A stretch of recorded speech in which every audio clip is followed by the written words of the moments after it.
ఆదికాండము 39వ అధ్యాయము 2వ మాట చదువుకుందాం. యెహోవా యోసేపునకు తోడై ఉండెను గనుక అతడు వర్ధిల్లుచు తన యజమానుడగు ఐగుప్తు నింట నుండెను. ప్రియమైన దేవుని సన్నిధిలో దేవుని బిడ్డలారా, మానవ జీవితంలో, క్రైస్తవ జీవితంలో, ఆత్మ సంబంధమైన జీవితంలో దేవుని బిడ్డలైన వారు ఆశపడేది ఏంటంటే దేవుణ్ణి కలిగి ఉండడానికి ఇష్టపడతారు. దేవుడు తోడు కావాలని ఆశపడతారు. సహజంగా దేవుడు ఒక మనిషి జీవితంలో దేవుడు తోడుగా ఉండి, దేవుడు తన యొక్క కృపను బట్టి, దేవుడు తన దయను బట్టి, దేవుడు తన జీవితంలో వర్ధిల్లింప చేయాలంటే ప్రథమంగా మనకు ఉండవలసింది యోసేపు జీవితంలో మనం తెలుసుకోవచ్చు. యోసేపుకి తల్లిదండ్రులు లేరు, ఆస్తి లేదు,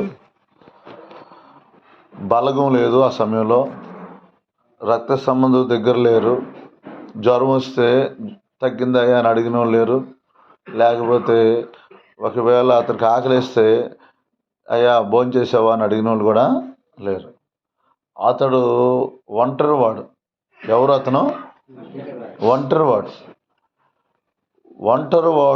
10,100 మంది అయితే అన్నట్లుగా తన జీవితంలో అనేకులకు మేలుకరంగా మారాడు. దానికి గల కారణము యోసేపు ఆత్మ సంబంధమైన జీవితంలో గొప్ప సీక్రెట్ ఏంటంటే పరిశుద్ధమైన జీవితాన్ని జీవించాడు. దేవుడికి భయపడ్డాడు. దేవుడు అట్టి జ్ఞానాన్ని ఇచ్చాడు. బైబిల్లో ఉండింది, దేవుడికి భయపడితేనంట ఆయన జ్ఞానము, ఆయన తెలివి మనకు వచ్చిందంట. యెహోవా యందు భయభక్తి కలిగి ఉండటమే జ్ఞానానికి, తెలివికి మూలం. ఏంటి ప్రియమైన దేవుని సన్నిధిలో దేవుని బిడ్డలారా, ప్రభువుకి లోబడటం వల్ల అంత మంచి దాన్ని దొరికింది. మండలంలో మాకు ఒక విషయం నేర్పేవాళ్ళు. పరిశుద్ధంగా జీవిస్తే చాలు, దేవుడు మీకు తోడుకుంటారని చెప్పేవాడు. దాని కొరకే ప్రార్థన చేయాలనేవాళ్ళు. ఉదయకాలం లేచి నేను సందర్భంలో కొన్ని విషయాలు బలహీనమయ్యి నేను కుంగిపోతూ ప్రార్థన చేస్తున్నప్పుడు ప్రభు మాట్లాడిన విషయం ఏంటంటే, ఒక దర్శనం వచ్చింది. నీవు మారుమనసు పొందిన కొత్త దినాల్లో ఉదయకాలమే లేచి ఒక తలంపుల కోసం, ఒక నేత్రాల కోసం, పరిశుద్ధ జీవితం కోసం దేవుని సన్నిధిలో క్రీస్తు యేసు ఆత్మ నియమము, పాప మరణ నియమాల నుంచి విడిపించింది. నువ్వు దాని కొరకు ఆత్మ సంబంధమైన సాధకం అనేది చేశాడు. ఆత్మ సంబంధమైన సాధకం ఇప్పుడు జీవమునకు, రాబోవు నిత్య జీవానికి కూడా మనల్ని వారసం. అంటే ఇప్పుడు జీవమునిచ్చే ఆత్మ మనలో ఉండిద్ది. ఆ యొక్క ఇక్కడ పరలోకాన్ని అనిపిస్తాం, ఇక్కడ పరిశుద్ధ కలిగి ఉంటాం, ఇక్కడ దేవుని కలిగి ఉంటాం. అలాగే జాగ్రత్త గమనించండి, నిత్య జీవంలో కూడా మనం ప్రవేశించడానికి అవకాశంగా మారింది. ప్రియమైన దేవుని సన్నిధిలో దేవుని బిడ్డలారా, ప్రభు ఆ రోజు నాకు దర్శనంలో ప్రభు చూపించిన విషయం ఏంటంటే, ఒక తెల్లటి వస్త్రాలు వేసుకుని ఆయన వచ్చి, మొదటి కాలంలో ఉదయకాలం ఎలాగైతే పరిశుద్ధ జీవితం కొరకు నువ్వు ప్రార్థన చేసావో, ఉదయకాలమే లేచి పరిశుద్ధ జీవితం కొరకు గంటలు ప్రభా ఎవరిని చూసినా పరిశుద్ధంగా చూడాలి, ఎవరిని చూసినా నేను మంచిగా చూడాలి, నా కళ్ళు పరిశుద్ధంగా ఉండాలి, నా తలంపులు పరిశుద్ధంగా ఉండాలి, ప్రభా నా తలంపులు పరిశుద్ధంగా ఉండాలి, నా నోటంపడు అర్థమైన మాట రాకూడదు, నా నాలుకంపడు అర్థమైన మాట రాకూడదు, నా చేతులతో వ్యర్థమైన ముట్టుకోకూడదు, వ్యర్థమైన స్థలాలకు నా పాదాలు వెళ్ళకూడదు. ప్రభా నా అంతరంగాన్ని మీరు పరిశుద్ధపరచండి, దీనత్వం నాకు ఇవ్వండి, తగ్గింపు నాకు ఇవ్వండి. ఒక్కొక్క మాట సాధకం చేస్తూ ఒక జిమ్కి మనిషి ఒక్కో సెట్టు 15 సార్లు 20 సార్లు అట్లా 3 సార్లు 4 సార్లు చేస్తాడు. అలా చేయటం వల్ల జరిగిన మేలు నేను నా జీవితంలో ఎంతో చూశాను. నేను ప్రభు నాకు దర్శనం గురి చేసి, ఆ మొదటి కాలంలో నువ్వు చేసిన ప్రార్థన మరలా నువ్వు చేయని చెప్పాడు. మొదటి కాలంలో నువ్వు చేసిన ప్రార్థన మరలా. సాతాను ఏం చేసిందంటే, ఏదో ఒక విధంగా అవ్వని ఆదామును మోసం చేసినట్టు, దావీదును మోసం చేసినట్టు చేసేస్తుంది. చేసిన తర్వాత నువ్వు చేసావు, నీ జీవితం అయిపోయింది, ఇక అక్కడితో నీ బ్రతిక అయిపోయింది, ఇక ముగించబడటమే, నీ వల్ల ఎవరికి ఉపయోగం లేదు. దేవుడి వాక్యం అలా లేదు పిల్లరా. పడిన వారిని లేపడానికైనా వచ్చాడు, ఆశగల ప్రాణం తుత్తుపరచడానికైనా వచ్చారు. ఎవరైతే చెడిపోయారో, ఎవరైతే వ్యభిచారులు ఉన్నారో వారిని నీతిమంతులుగా చేసి ఊరు మొత్తాన్ని మార్చేలాగా దేవుడు చేశాడు. ఈ క్రిస్మస్ సందర్భాల్లో మనం ఎన్నో వాక్యాలు చెప్పుకున్నాం. కేవలము పాపం నుంచి దేవుడు విడిపించడానికి వచ్చాడన్న సబ్జెక్టు తీసుకొని. ఎందుకంటే ఆ పాపం ఆ మనిషిని ఒంటరితనం చేసింది, ఆ పాపం మనిషి మనశ్శాంతి లేకుండా చేసింది, ఆ పాపం ఆ మనిషిని అందరికి దూరం చేసింది. నిజంగా ఆ పాపం ఆ మనిషిని సూసైడ్ చేసుకునేలా చేసింది. ఆ పాపం ఆ మనిషిని దురాత్మతో సహవాసం చేసేలా చేసింది. ప్రియమైన దేవుని సన్నిధిలో దేవుని బిడలారా, దేవుని యొక్క మాటలని మనం జాగ్రత్తగా గమనించినట్లయితే పరిశుద్ధత కొరకు మనము ప్రార్థన చేస్తే, అందుకనే ఈ ఉదయకాలం ఈ యొక్క ప్రార్థన విషయాల్లో మనం గనక ఒక గురి కలిగి, ఒక నియమం కలిగి మనం ప్రార్థన చేస్తే, ఉదయకాలం మనం చేసే ప్రార్థన విషయాల్లో దేవుడు గొప్ప జయాన్ని, ఎందుకంటే ఉదయకాలం లేవంగానే మైండ్ ఫ్రెష్గా ఉండేది, ఇక వేటి గురించి ఆలోచన అన్నదే ఉండదు. మనం ఒకే విధానంలో చక్కగా ప్రార్థన చేసినప్పుడు ఇంకా ప్రార్థన కొనసాగింది, గొప్ప విజయాన్ని మనం చూడగలుగుతాం. ఎంతోమంది అలా చేసి గొప్ప విజయాల్ని, మధ్యాహ్నం ప్రార్థన విషయం, సాయంత్రం ప్రార్థన విషయాన్ని నేను చెప్పట్లేదు, కానీ దేవుడు ఎప్పుడు ప్రార్థన వింటాడు. కానీ ఇలా మనం ప్రభు కొరకు కొంత సమయాన్ని ఉదయకాలమే కొంచెం దేవుళ్ళు ఎంత నలిగితే అంత పరిశుద్ధతను పొందుకుంటాం, అంత సంతోషాన్ని పొందుకుంటాం, అంత సంతోషాన్ని పొందుకుంటాం పిల్లరా. రాబోయే కాలాల్లో సువార్త ప్రకటించే అవకాశాలు ఉంటే లేవో తెలియదు. ఏంటి సమయం ఉండగానే ఒక్కొక్కరు వారిలో ఒంటరైన వాడు 1000 మందిగా మారినట్టుగా దేవుడి కొరకు మనం బ్రతికి, దేవుడి కొరకు జీవించి సాగిపోయేలాగా మారిపోవాలి. పరిశుద్ధత కొరకు మనం ప్రయాసపడాలి. మీ పాపంతో పోరాటంలో రక్తము కారినంతగా మీరు పోరాడలేదని దేవుని వాక్యం ఉంటుంది. ఒక వ్యక్తి పరిశుద్ధత కొరకు, నోటి మాట కొరకు, ఆలోచనల కొరకు, నేత్రాల కొరకు, ఏ వ్యక్తి అయితే తన హృదయం పరిశుద్ధంగా జీవించాలని దేవుడు పరిశుద్ధతను కోరుకుంటున్నాడని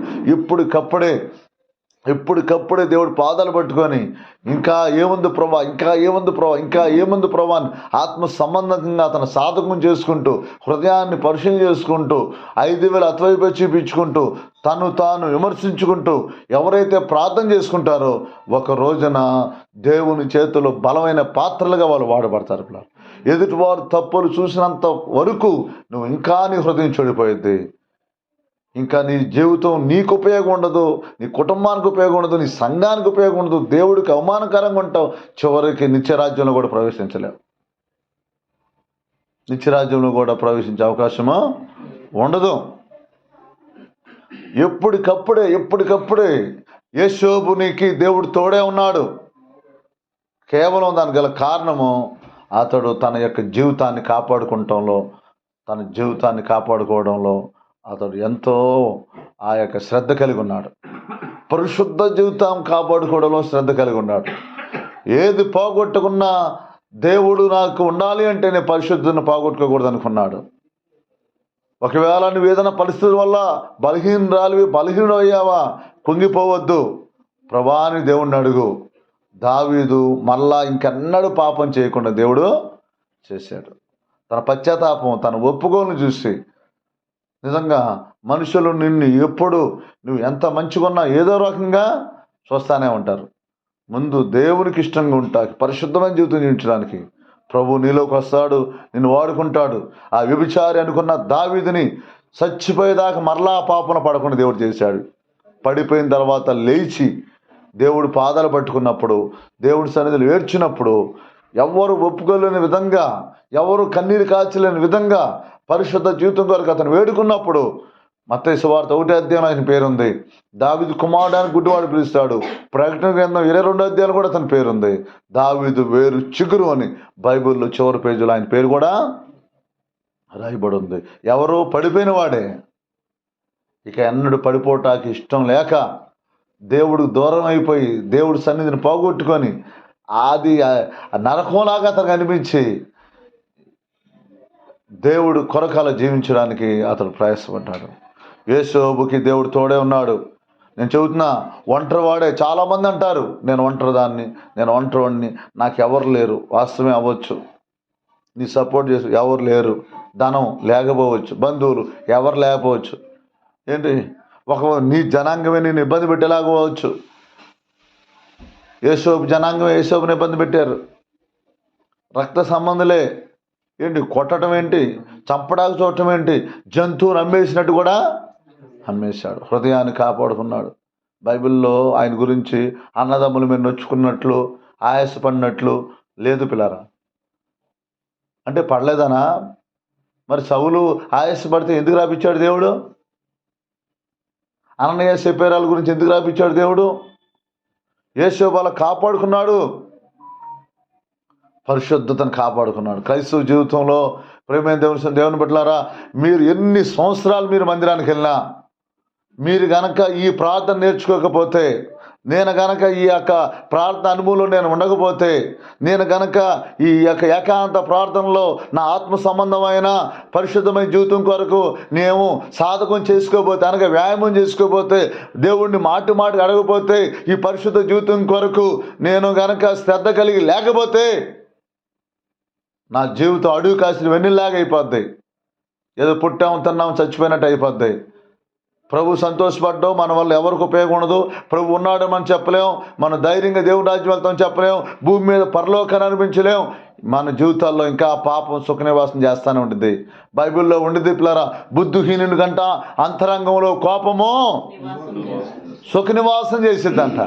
చాలామందిని నేను చూస్తాను పిల్లరా, ఎంతో గొప్పవాడుగా కనబడతారు, కానీ వాళ్ళకి నవ్వే మనసు ఉండదు, పొల్లు బయట పెట్టే మనసు ఉండదు, శత్రువుని చూసిన పలకరించే మనసు ఉండదు, వారి గురించి ప్రార్థన చేసే మనసు ఉండదు, క్షమించే మనసు ఉండదు.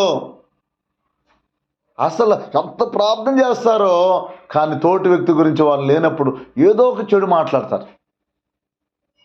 ఒకవేళ వాళ్ళు చెడ్డ వల్ల వచ్చి మనం మాట్లాడాలని రూల్ ఉందా ఏంటి? దాంట్లో కూడా ఒక రీజన్ ఎన్నుకుంటారు. వాస్తవమే, నువ్వు ఎన్ని రీజన్లైనా ఎన్నుకో, నీ హృదయం ఇంకా చెడిపోయిద్ది, నీ హృదయం ఇంకా చెడిపోయిద్ది, ఇంకా చెడిపోయిద్ది.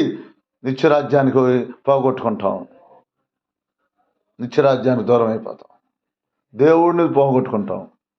చెడు చెప్పాలి అంటే యోసేపు అన్నదమ్ములు మీరు చెడు చెప్పలేడా? మరి చెడు చేశారా చేయలేదు అన్నదమ్ములు? మంచి చేశారు అన్నదమ్ములు.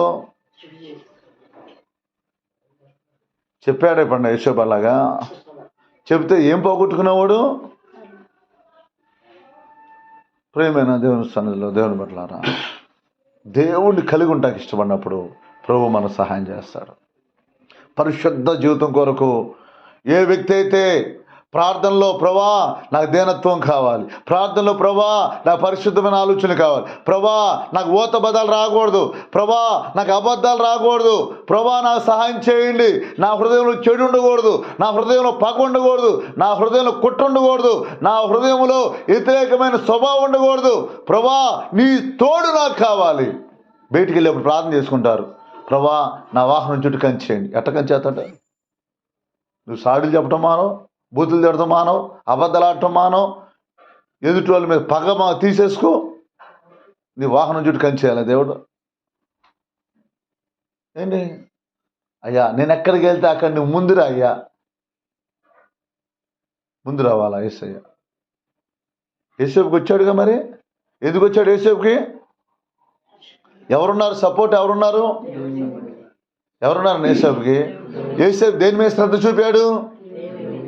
దేని మీద శ్రద్ధ చూపాడు? నింద వచ్చినా పరిశుద్ధతను పోగొట్టుకోవడానికి ఇష్టపడాలి, జైల్లో వేయడానికి వచ్చినా, ఎంత నష్టం జరిగినా దేవుడి కొరకు పరిశుద్ధత పోగొట్టుకోవడానికి ఇష్టపడలేదు. ఏది జరిగినా పరిశుద్ధతను పోగొట్టుకోవడానికి ఇష్టపడం. నువ్వు దేవుణ్ణి నిజంగా ప్రేమిస్తే, దేవుణ్ణి కలిగి ఉండడానికి ఇష్టపడితే, ఏ పరిస్థితి వచ్చినా నువ్వు నోరు జారడానికి ఇష్టపడవంతే, తెగించి ఒకరి గురించి చెడు మాట్లాడడానికి ఇష్టపడలేవంతే. ఏ పరిస్థితి వచ్చినప్పటికి కూడా, ఎంత నష్టం జరిగినప్పటికి కూడా, ఎంత ఇరుకులోకి వెళ్తున్నప్పటికి కూడా ఆ స్థితిని దేవుడు చూసి దీవించాడు. ఎవరు తోడే ఉన్నారని చదువుకున్నాం మనం యేసేపుకి. ఒక్కటే పరిశుద్ధత కలిగి ఉంటాకి ఇష్టపడితే, వాస్తవే మన హృదయం చెడు ఉంది, దేవుడిని అడిగితే తీసేస్తాడా తీసేయడా? ఏంటి ఆయన ఏమన్నాడు? పాపానికి ప్రాయశ్చిత్తం అవడానికి వచ్చాడండి, కడిగేయటానికి వచ్చాడు. ఎలా వచ్చాడు ఆయన? పాపాన్ని కడిగేయడానికి. కడిగేశాడా లేదండి? ఏంటి దేవుని సన్నిధిలో ఉన్న మనం, నువ్వు నాకు తోడుగా ఉండాలి, మంచిదే. ఆయన ఉంటాడు. ఉంటాడా? ఉంటాడు. ఉండాలంటే మనం దేని మీద శ్రద్ధ చూపాలి?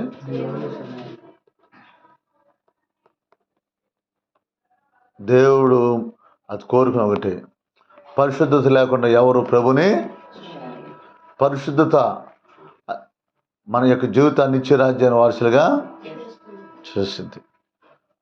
మనుషులమే, మురికి మనుషులమే, మురికి జనాంగమే, మురికి లోకంలోనే ఉన్నవాళ్ళమే, భయంకర పరిస్థితులు ఉన్నవాళ్ళమే. కానీ మన సపోర్ట్ అంతా ఎవరమే ఉండాలి? ఏకాంత ప్రార్థన కూర్చొని దైవజనులు అంత పరిశుద్ధంగా బతకడానికి. ఆయన ఎప్పుడు ఇంకా నాలో ఏముందయ్యా, ఇంకా నాలో ఏముందయ్యా, ఇంకా నాలో ఏముందయ్యా, ఎలాంటి మనిషి నేను ప్రేమించే మనసును దేవుడు ఆయనకి ఇచ్చాడు. బతుకున్నంతకాలం ఆయన పరిశుద్ధమైన దేవుని బిడ్డ వలె, దేవుడి వలె జీవించి కృపను దేవుడు ఆయనకు అనుగ్రహించాడు. యేసబ్బుకు తోడుకున్నాడు, మనకు కూడా తోడుకుంటాడు. ప్రార్థన చేసుకున్నాం. పరిశుద్ధుడైన తండ్రి, నీ మహా కనికరాన్ని బట్టి వందనాలు నాయన, నీ మహాదయను బట్టి స్తుతులు నాయన.